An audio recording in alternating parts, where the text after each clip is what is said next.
We've come to the end of our series on restoration, and it's been so fun just seeing Brad kind of step by step take us through the process of taking the 65 Ford Custom and making it something beautiful. But of course, the question I always am wondering is, why, Brad? Why do you do the effort of restoration? Well, first let me say that I warned you that you could preach faster than I could fix. So you're ahead of me, okay? But why do I do this? I just enjoy doing it. I've always enjoyed fixing things. Grew up middle class, maybe a little lower. So we had to take care of our stuff. I always rebuilt my bicycles and would pick stuff out of the trash and that kind of stuff. And I've always loved cars.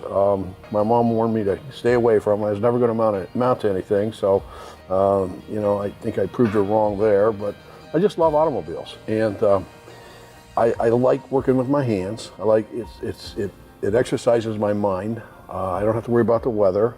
I really don't have to worry about getting somebody to go with me. I can do this Sundays after church. You'll find me here, and I'll be here. I just like it. I like Sundays down here because I'm all by myself, and I can get a lot of stuff done. So I just like it. I can't really explain it. I just like it. Brad, you told us a lot about the time, the energy, the money that it takes to help restore the 65 Ford Custom.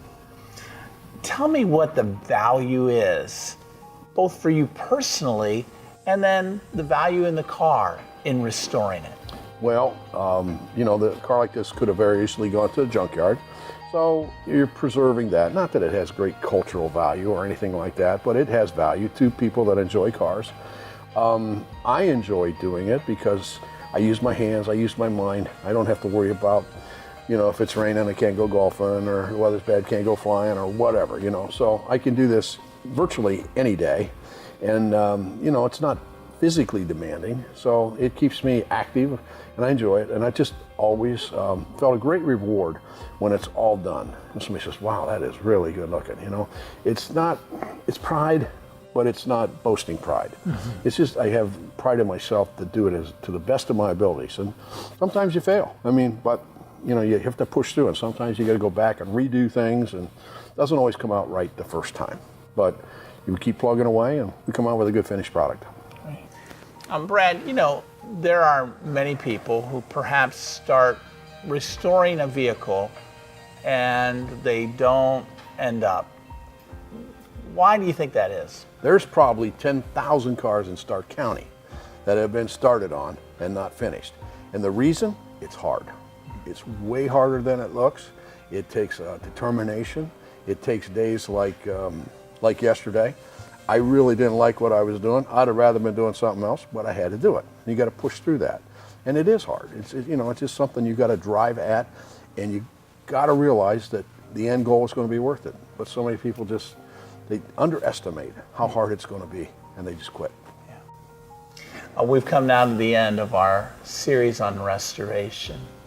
And throughout this time, Brad has taken us kind of step by step on the energies and efforts it's involved in helping restore this beautiful 65 Ford Custom.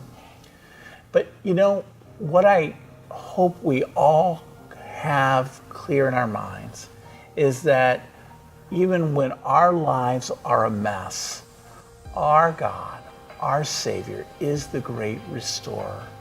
That if we come alongside and follow in His ways and use the tools, the resources our Savior has given to us, that full restoration is possible, and that we can have enduring value that is something beautiful to behold.